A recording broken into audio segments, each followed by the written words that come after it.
नमस्कार। उम्मीद करता हूँ सबकी स्वस्थ होंगे, मस्त होंगे और अच्छे होंगे। आज हम बात करेंगे इतिहास के सबसे खतरनाक युद्ध के बारे में, जिसे थका देने वाला युद्ध भी कहा जाता है, वॉर ऑफ एट्रिएशन। जब प्रथम विश्व युद्ध इतना खतरनाक था, आप तो जानते हैं, काफ़ी जनसंहार वाला युद्ध था। प्रथम विश्व युद्ध के दौरान यूरोप में जितने सारे युद्ध चल रहे थे, यूरोप में चलने वाले युद्ध का अर्थ था अधिक से अधिक सैनिकों को लामबंद करना और विशाल मात्रा में तोप खानों का निर्माण करना और बहुत ही खतरनाक हथियारों का इस्तेमाल करके एक दूसरे देश पर हमला करना।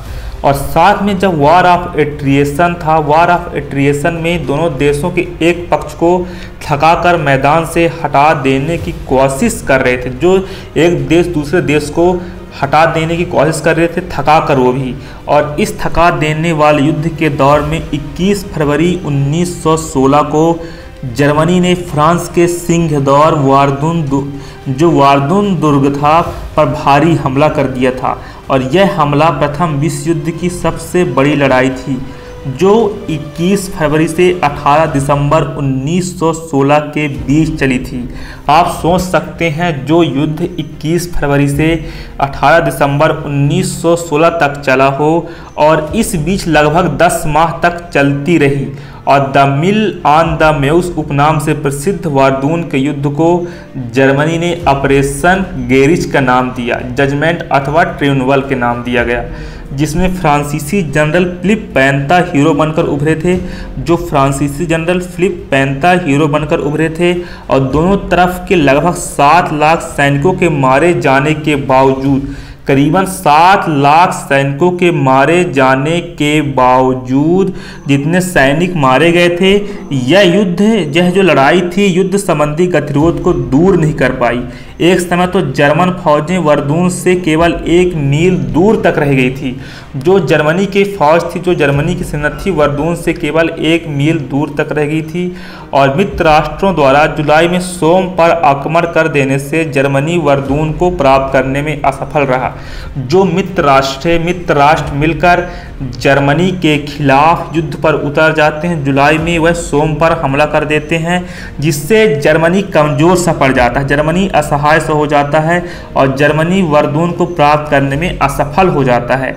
सोम नदी के तट पर लड़ी गई लड़ाई में पहले ही दिन 1 जुलाई 1916 को लगभग 16,000 ब्रिटिश सैनिक की जान गई थी। और करीब 5 माह तक चले सोम के युद्ध को प्रथम विश्व युद्ध की सबसे खूनी लड़ाई माना जाता है, जिसमें फ्रांस व इंग्लैंड के 6 लाख तथा जर्मनी के 7.5 लाख सैनिकों को हाथ धोना पड़ा था।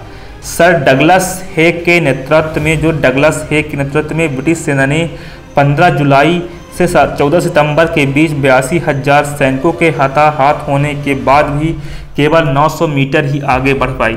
जो इतिहासकारों को मानना है, इस युद्ध में मित्र राष्ट्रों को भले ही कोई निर्णायक सफलता नहीं मिली, लेकिन जर्मनी बुरी तरह से थक गया था। यह जो वॉर ऑफ एट्रिएशन है, यह काफ़ी ज़्यादा व्यापक नरसंहार युद्ध माना जाता है। और इसके साथ ही 31 मई 1 जून 1916 को जटलैंड का भीषण समुद्रिक युद्ध हुआ था, जिसमें दोनों पक्षों की हानि उठानी पड़ी थी। जर्मनी की तुलना में इंग्लैंड को अधिक नुकसान उठाना पड़ा था। और इस युद्ध के बाद जर्मन जहाजी बेड़े ने उत्तरी सागर में प्रवेश करने का साहस तक नहीं किया। इनके बाद दोनों देशों ने अपने युद्धपोतों को नष्ट करने खतरा दोबारा कभी मोल नहीं लेना चाहते थे। जर्मनी द्वारा समुद्र में जहाज़ों का आवागमन बाधित करने के लिए सुरंगें बिछा दी गई थी। 5 जून 1916 को हैम्पशायर नामक ब्रिटिश जहाज, जिसमें युद्ध मंत्री किचनर भी यात्रा कर रहे थे, एक जर्मन सुरंग से टकराकर डूब गया। जून से नवंबर 1917 तक ब्रिटेन ने कई विषम परिस्थितियों में पश्चिमी मोर्चे पर लड़ाई जारी रखी। पासनडेल के युद्ध के नाम से भी प्रसिद्ध है। 6 किलोमीटर आगे बढ़ने के लिए उसने जर्मनी के 2 लाख सैनिकों के बदले 3,24,000 सैनिक खोए थे, जो कि एक व्यापक युद्ध माना जाता है, थका देने वाला युद्ध, वॉर ऑफ एट्रिएशन कहा जाता है। जर्मनी जब फ्रांस के सिंहदौर वार्दून पर हमला करता है, जो यह युद्ध 21 फरवरी से 18 दिसंबर 1916 तक चला था और जर्मनी ने इसे ऑपरेशन गेरिच का नाम दिया था। आप सोच सकते हैं, फिर जब मित्र राष्ट्र मिलकर जर्मनी पर हमला करते हैं सोम युद्ध पे, तो जर्मनी कमज़ोर पड़ जाता है और जर्मनी को इस वर्दोन की लड़ाई से पीछे हटना पड़ता है। तो उम्मीद करता हूँ वीडियो आपको पसंद आई होगी। धन्यवाद, टेक केयर, जय हिंद, जय भारत।